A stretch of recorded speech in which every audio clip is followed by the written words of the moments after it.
Assalamualaikum warahmatullahi wabarakatuh. Pagi, salam sejahtera untuk kita semuanya. Ibu Latifah sebagai ketua moderator, Pak Dede macan, jadi bajunya itu macan. Ya. Saya perhatikan baju, oh macan. Semuanya Pak Saiful Huda dan Ibu Sekjen, Pak Jimli, dan semuanya lah. Terima kasih kesempatan ini. Sebenarnya saya hadir di sini, cucu saya marah gitu kan, kumpul dari semua. Biasanya Sabtu kita macam-macam lah acara makan sama-sama. Saya minta izin tadi.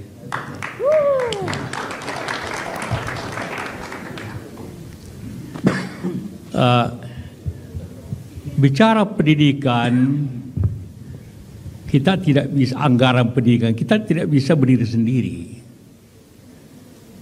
karena ini saling kait mengkait.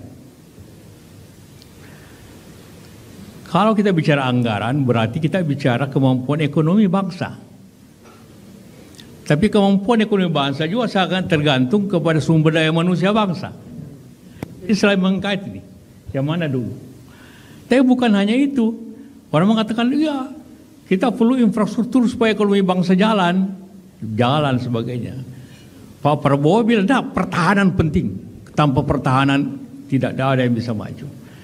Semua penting. Datang kesehatan, bagaimana Anda bisa ekonomi jalan kalau sakit-sakit? Jadi kita tidak bisa egois berbicara tentang anggaran hanya pendidikan.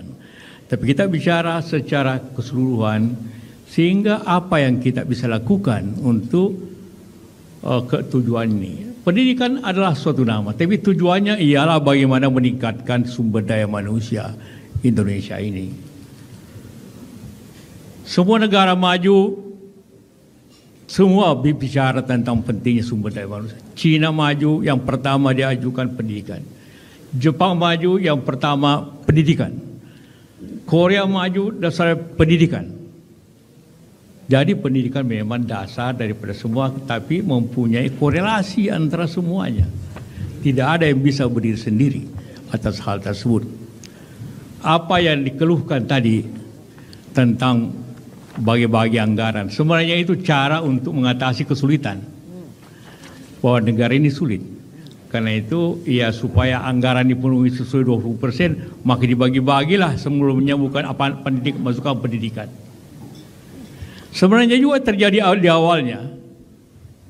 Pada saat Undang-Undang Nomor 20 itu, ya sebagai lanjutan daripada Undang-Undang Dasar 31, dalam Undang-Undang Dasar 31 satu-satunya angka yang ada hanya angka pendidikan. Yang lainnya normatif. Tapi yang ada angka pasti adalah pendidikan. Dan tidak banyak negara yang memasukkan, hanya 3 negara di dunia ini yang ada angkanya pendidikan itu. Kita ikut itu. Kalau tidak salah Argentina, Taiwan, jadi angka minimum lagi, artinya bisa lebih, tidak boleh kurang. Jadi sedikit sejarah ini. Itu tahun 2003. Saya ikut sebagai Menko Perekonomian untuk di DPR hadir dalam diskusi debat panas bagaimana kita menyetujui Undang-Undang Nomor 20 ini. Akhirnya dicapai persetujuan. Tapi dalam pelaksanaannya tahun 2005 mulainya, itu pemerintah tidak bisa mencapai 20%. Hanya 11%. Tahun berikutnya 11 lagi, 12. Diusahakan sebanyak, tidak bisa dicapai. Akhirnya diancam. Bukan diancam. DPR. Kalau tidak dicapai 20%, pemerintah bisa di-impeach.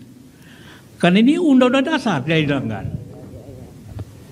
Harus dicapai 20%. Wah, bagaimana jatuh pemerintah ini? Dan tidak ada pemerintah yang bisa mencapai itu.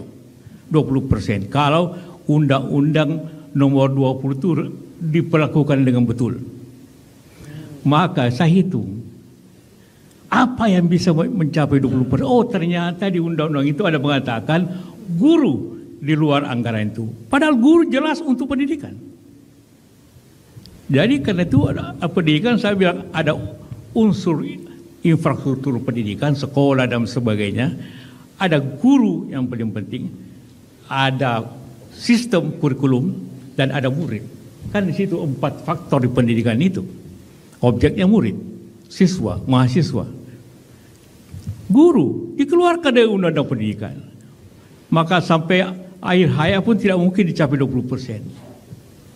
Maka kemudian dengan segala pendekatan, pembicaraan dengan PGRI macam pasti daerah, maka masuk ke MK bahwa guru harus masuk dalam anggaran pendidikan.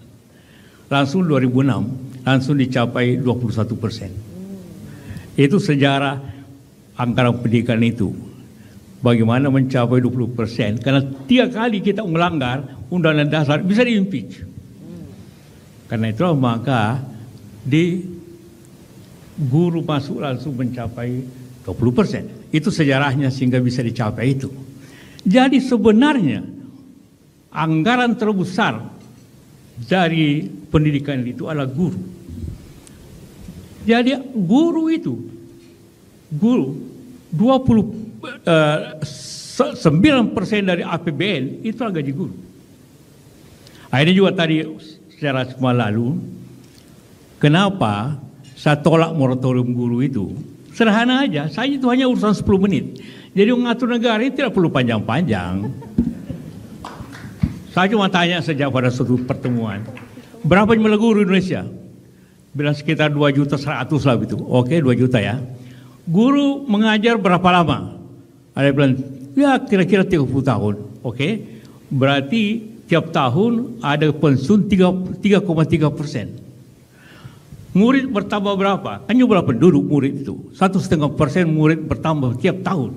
Karena penduduk bertambah 1,5%. Jadi 4,8% harus guru ditambah. Karena itu oke, kalau mereka 200.000 berarti 100.000. Mulai sekarang besok kasih tahu bahwa kasih guru 100% per tahun. 10 menit selesai persoalan. Tidak perlu ada seminar begini untuk menambah itu. Itu kan sederhana aja. Karena kalau tidak ditambah 100.000 per tahun, maka sekolah akan kosong isinya gurunya. Karena mesti pensiun dia. Nah, itu sedikit bagaimana mengatasi pendidikan. Tidak perlu repot-repot amat sebenarnya. Ya. Jadi, tapi sama juga. Kenapa kabupaten selalu bertambah? Iya ini. Ongkos yang besar kabupaten provinsi. Moratorium tidak boleh tambah-tambah lagi. Sudah tidak tertulis sampai sekarang moratorium berjalan. Karena memang tidak penting untuk menambah terus kabupaten, menambah provinsi terus menerus. Nah, di belakang daripada semua pendidikan itu ada orang, the man behind the gun. Kalau perusahaan CEO, tadi katakan CEO. Dari daftar, saya tadi pagi kebetulan coba cari siapa Menteri Pendidikan selama ini. Menteri Pendidikan Ki Hajar Dewantoro, orang hebat, Dewan Mahasiswa. Itulah cikal bakal daripada prinsip pendidikan kita. Ada Pak Sumantri, ada Syarif Tayyib, ada Daud Yusuf, Fuad Hasan, semua orang hebat di bidang pendidikan. Ada Pak Yuwono, ada Malik Fajar, semua ahli-ahli pendidikan. Ada Muhajir, ada Pak Nuh, rektor ITS, ada Anis, direktur Pramedina, ada kemudian Pak Nadiem, Mas Nadiem, yang tidak punya pengalaman pendidikan, tidak pernah datang ke daerah, jarang ke kantor. Minta maaf sekalian. Bagaimana bisa? Kedua, yang pertama, suka rubah-rubah nama, ini kementerian. Mula-mula Kementerian Pengajaran, Kementerian Pendidikan, Kementerian Kebudayaan, ada Diknas kemudian sekarang paling panjang, Kementerian Pendidikan, Kebudayaan, Riset, Teknologi. Luas sekali, banyak sekali dipimpin orang yang jarang ke kantor. Bagaimana bisa jadi pendidikan ini? Minta maaf ya, karena saya minta ketemu di apartemen. Saya katakan aja supaya yang depan jangan lagi begitu pilih menteri. Ya, untuk hal tersebut. Karena bagaimana berapa anggaran dikasih? Kalau CEO-nya begini, bagaimana terjadi? Kalau saya punya perusahaan, yang pertama saya siapa di dulu yang terbaik? Bukan berapa anggarannya, dulunya gimana itu? CEO-nya gimana? Baru kita bicara program, baru kemudian bicara anggaran. Anggaran itu yang ketiga, bukan pertama. Orang dulu, apa programnya, apa yang mau dicapai, baru berapa anggaran untuk itu. Bukan anggaran baru kita bikin program, bukan, jangan terbalik. Apa yang ingin capai? Jadi sejarah pendidikan di Indonesia memang selalu berubah-ubah di bidang pendidikan ini. Jadi tidak bisa mempunyai pendidikan dasar, tapi prinsip pokoknya ialah kita ingin anggaran ekonomi kita susah itu, pahami dulu itu. Utamanya, jadi apapun kita mau gugat hari ini, Sri Mulyani akan tetap aja ketawa-ketawa, ya silakan aja gugat. Tapi tidak ada uangnya mau apa. Suruh pinjam lagi, di mana pinjamnya lagi, siapa yang bayar bunganya. Jadi dalam keadaan di situ, maka yang harus kita lakukan ialah bagaimana efektivitas anggaran, bukan menggugat anggaran. Bagaimana kita negeri ini efektifkan anggaran yang ada. Kedua, sebenarnya sekarang masyarakat sudah berubah, khususnya di kota. Di kota yang saya kira lebih banyak anak sekolah swasta daripada negeri. Saya tanya tadi Pak Jimli, berapa cucu? 7. Berapa sekolah negeri? Tidak ada. Sama saya, 15 cucu. Tidak ada satu sekolah negeri. Al-Ishala, Al-Ashala, Al-Amila, macam-macam lah. Satu hari saya bilang sama anak saya, anakmu itu sekolah pasti SD negeri di sana. Anaknya ketawa, yang menangis ibunya. Oh, nanti kalau nakal, ya nakal juga satu pelajaran, biar nakal-nakal sedikit lah. Tapi tidak ada. Jadi sebenarnya masyarakat itu bisa bayar sebenarnya selama baik. Jadi biarlah makin banyak swasta. Sekolah yang terkenal di dunia juga swasta juga, Harvard apa, Stanford, swasta semua. Waduh, minta maaf mau minum.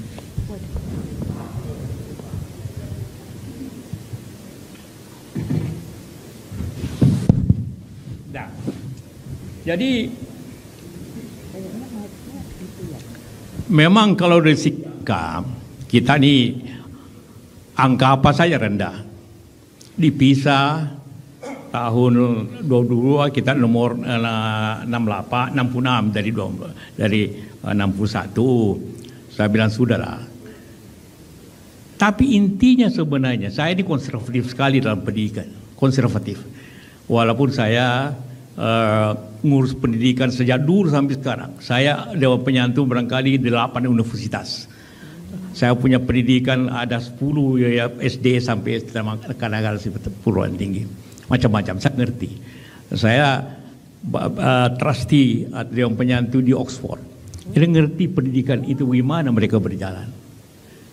Nah, saya tadi bilang sama Pak Jalil, kalau bicara pendidikan jangan contohin Finland, jangan contohin Singapura. Mereka penduduknya 5 juta, income per kapitanya 70.000. Kita penduduk 280 juta, income per kapita 4.500. Jauh sekali. Jadi kalau bicara pendidikan di sana mau merdeka, silakan. Karena mau bicara kimia ada labnya, mau bicara fisika ada labnya, mau olahraga ada lapangan olahraganya, mau apa ada semuanya. Di Amerika, di Singapura, di Finland apalagi. Tapi kita belajar dari India, bisa belajar dari Cina, dari Korea. Kenapa India? Hampir semua perusahaan besar di Amerika CEO-nya dari orang India. Mau Microsoft, mau Twitter, dari India semua. Nanti wakil presiden menjadi presiden Amerika, Kamala Harris, itu ibunya India. Perdana Menteri Inggris dulu India. Wali kota London di India. Berarti something di sana di India itu pendidikan hebat. Cina kenapa maju? Pendidikannya. Jangan tir-tir. Kita belajar ke sana. Jadi nanti Pak Sekjen kalau kirim orang studi banding Pak DPR, jangan ke Finland. Jangan ke Finland, jangan ke Swedia. Tidak ada gunanya itu. Mimpi aja di situ. Pergi di Cina, pergi di Korea, pergi di Jepang, pergi di India. Dan apa inti di sana? Ujian nasional. Anda boleh lihat di sana kalau waktu ujian. Inilah saya konservatif. Anak itu, kita semua pernah sekolahan. Kapan kita belajar? Kan kalau mau ujian. Ya kan? Kalau tidak ada ujiannya, kapan belajarnya? Sebuah kampus merdeka, kurikulum merdeka, apa merdeka? Tidak merdeka aja tidak belajar, apalagi merdeka.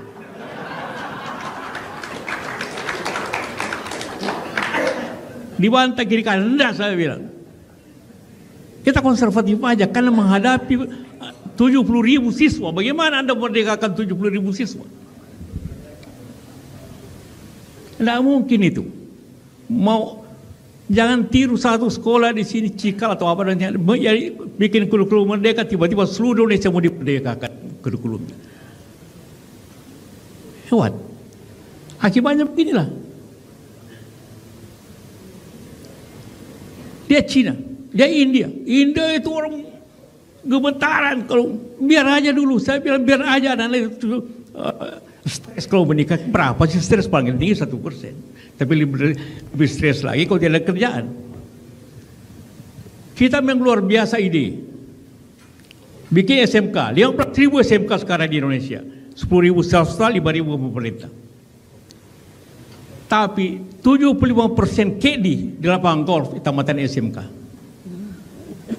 Siapa main golf boleh tanya, saya setiap kali kau tamat apa? SMK. 75% dari 4 KD, 3 tamat SMK. Itu artinya yang mana salah? Ekonomi salah atau pendidikan salah? Dua-duanya salah. Ekonomi kita tidak berkembang, akhirnya mereka sekolah SMK tidak ada kerjaan. Atau mereka tamat asal tamat sehingga tidak bisa bekerja mengembangkan ekonomi. Jadi itulah yang terjadi kemudian dari sisi pandang kita semuanya.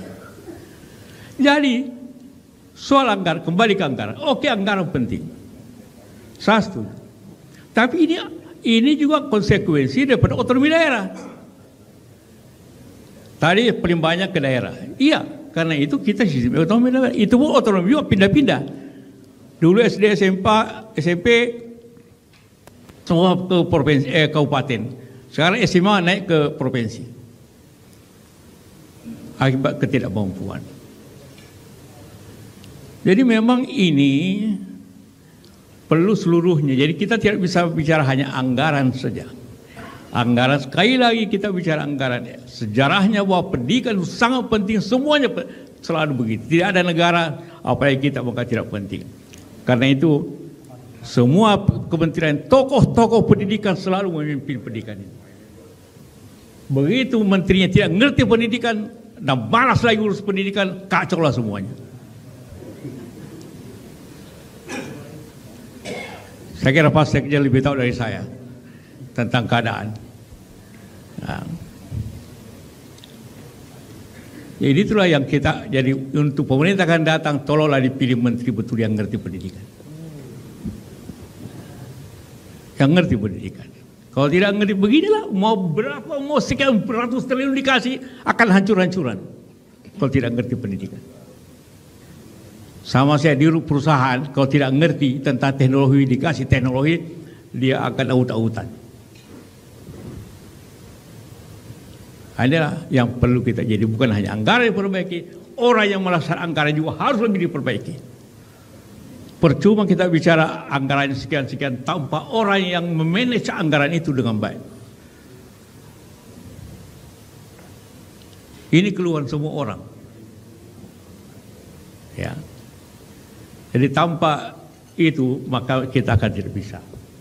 Nah kemudian anggaran itu memang harus, saya setuju ada standar-standar yang baik.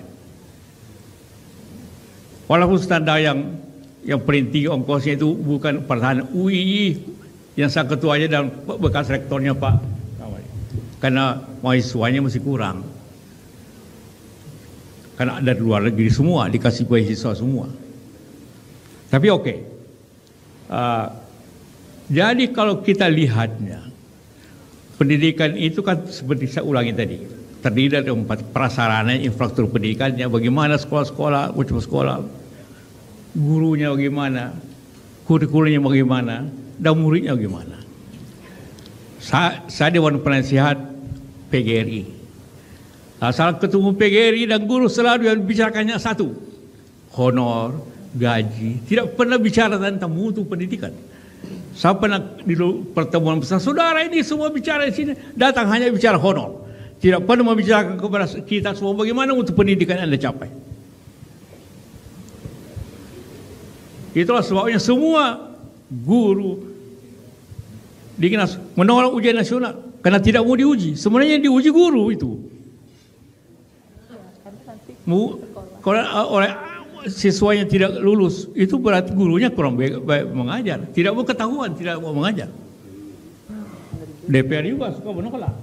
Mau apa tanpa ujian nasional di sekolah pinggiran itu? Akhirnya kesalahan terbesar pernah dicapai dalam pendidikan ialah pada dongkrak angka. Zaman Golkar zaman dulu. Supaya lulus kelihatan 100%, padahal angka 4 jadi ke 6. Itulah korupsi terbesar pendidikan. Bahwa ada aturan kalau di Kondari, di Sulawesi Selatan, di Jawa 6, maka di Kendari 4 kasih 6 juga supaya kelihatan hebat. Itulah kebohongan terbesar dalam pendidikan. Dan saya koreksi itu dengan ujian nasional. Kembali, bukan baru sebelum ujian nasional, dulu juga ujian nasional. Itulah yang bisa mengkoreksi semuanya. Itulah bisa mengkoreksi ketimpangan timur dan barat. Yang paling tidak seimbang antara luar Jawa pendidikan ini. Karena itu salah satu program dulu saya lakukan, barangkali ada masih ingat. Pertukaran kepala sekolah. Kepala sekolah di Jawa yang baik saya kirim menjadi kepala sekolah di Maluku, di Sulawesi, di Sumatera. Kepala sekolah dari daerah itu menjadi wakil kepala sekolah di Jawa yang baik. Semua terkejut bahwa yang hilang adalah semangat belajar. Karena dibiarin aja. Yang penting lulus 100%, lulus 100%. Pada waktu ujian nasional pertama tidak boleh ada naikkan, ada sekolah yang lulus hanya 20%. Itulah baru kita tahu mutu itu. Anggarannya tidak perlu banyak. Hanya akan dia belajar. Jadi solusi belajar itu pendidikan bukannya anggaran. Tindakan sistem yang konsekuen. Dan sekali lagi saya katakan kepemimpinan dan semua bidang pendidikan itu. Kalau kepemimpinannya seperti ini, mau apapun tidak akan pernah jadi pendidikan ini. Dan dosa besar untuk kita semua. Kedua, tentunya pendidikan ini Pak DPR. Jangan dipotong-potong di semua tempat. Dipotong di DPR sekian, dipotong di daerah sekian, akhirnya yang jatuhnya sekian saja. Guru juga kadang-kadang suka potong. Karena melihat bupati potong, dia potong juga. Jadi berbagai sistem. Alhasil kalau kita bicara anggaran, yang kita perlu efektivitasnya. Jangan harap Menteri Keuangan bisa tambah. Saya tahu keadaan sekarang tidak mungkin dia tambah. PU menjerit minta tambah. Sosial menjerit minta, semua minta tambah. Hanya artinya tambah utang. Utang sudah kelebihan. Sudah hampir 10.000 triliun. Jadi mari kita bicara bagaimana uang yang ada diefektifkan. Dan butuh orang yang baik, yang pintar untuk efektif itu. Kedua juga, kita kurangi biaya administrasi. Kurangi aja. Saya kemarin minggu lalu bicara di muka 200 pendidikan guru. Tiba-tiba saya di Makassar, mereka ada konferensi guru. Saya bicara hal yang sama. Sekarang ini guru memang bahaya. Murid bisa lebih pintar daripada guru. Jadi saya bilang sudah. Kalau zaman dulu murid mendengar guru, sekarang guru harus mendengar murid. Artinya murid presentasi, karena gampang semua data. Saya tadi pagi untuk bicara ini saya cuma 10 menit putar-putar komputer, tahu semua siapa menterinya, berapa anggarannya, sudah kita bicara saja. Nah, semua itu pendidikan harus dirombak seperti itu. Apalagi nanti kalau AI, artificial intelligence, murid bisa tahu apa semua yang belum diketahui guru. Jadi bagaimana merombak itu semua, bagaimana mengikuti semua itu. Tapi apapun prinsip yang benar, bahwa guru mendidik anak murid, mengajarkan sesuatu. Itulah yang ingin saya sampaikan dalam sesuatu ini. Mudah-mudahan ada manfaatnya. Terima kasih. Terima kasih.